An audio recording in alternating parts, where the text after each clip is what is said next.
លេចធ្លាយរឿងអាស្រូវនៅឃុំពីបាំងលោកហុកមុននាយរងជលផលរងការចោទប្រកាន់ប្រាអំណាចកាំងបទល្មើសនិងបង្ខំអ្នកនេសាទឲ្យលក់ផលនេសាទឲ្យប្រពន្ធខ្លួន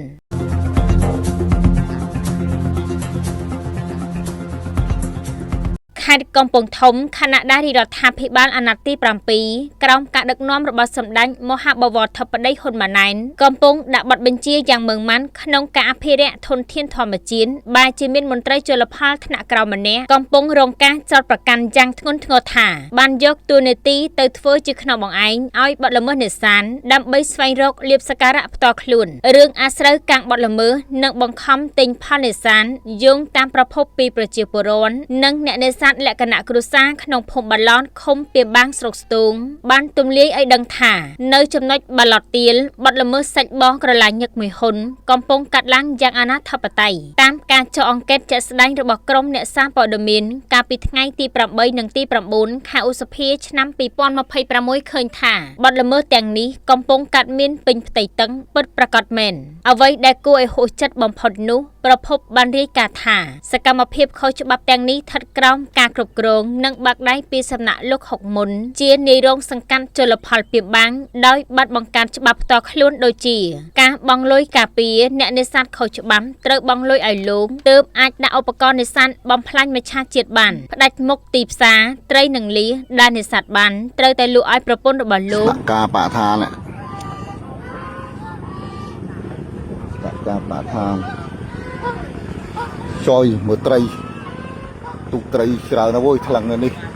ថ្លឹងឲ្យតមុននេះសត្វត្រីមួយថ្ងៃនឹងប្រហែលទុកឯងមកតមុននោះមិនត្រីជំនាញជលផលទេណាហើយប្រពន្ធអ្នកថ្លឹងត្រីមួយថ្ងៃរាប់តោនក៏តែដាក់ក្នុងឡូមហ្នឹងណាដល់កហ៎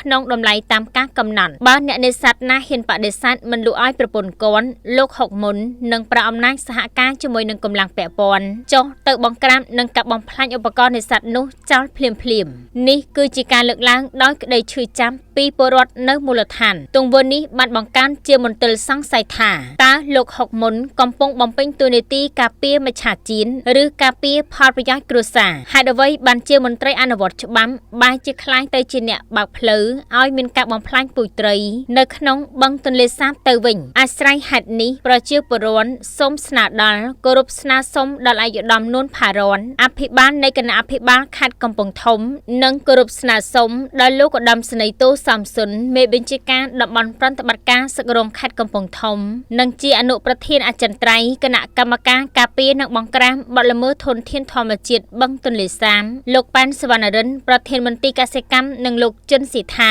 នាយខណ្ឌរដ្ឋបាលជលផលសូមមេត្តាចាត់មន្ត្រីជំនាញចុះស៊ើបអង្កេតករណីនេះឲ្យបានស៊ីជម្រៅនិងមានវិធានការច្បាប់យ៉ាងម៉ឺងម៉ាត់ចំពោះបុគ្គលហុកមុនដើម្បីកម្ចាត់មន្ត្រីដង្កូវផ្អើមដែលកំពុងស៊ីរូងផ្ទៃក្នុងនិងបំផ្លាញជំនឿទុកចិត្តរបស់ពលរដ្ឋមកលើរដ្ឋាភិបាលសេចក្តីបញ្ជាអង្គភាពគេហទំព័រប្រមាញ់ជីដែនធីវីយើងខ្ញុំផ្សព្វផ្សាយនេះគ្រាន់តែចង់ជម្រាបជូនមហាជននិងថ្នាក់ដឹកនាំជ្រាបជាព័ត៌មានក្នុងព្រឹត្តិការណ៍អ្វីដែលបានកាត់ឡើងនៅក្នុងមូលដ្ឋានតែប៉ុណ្ណោះអង្គភាពយើងខ្ញុំរងចាំការបកស្រាយបំភ្លឺពីសំណាក់លោកហុកមុន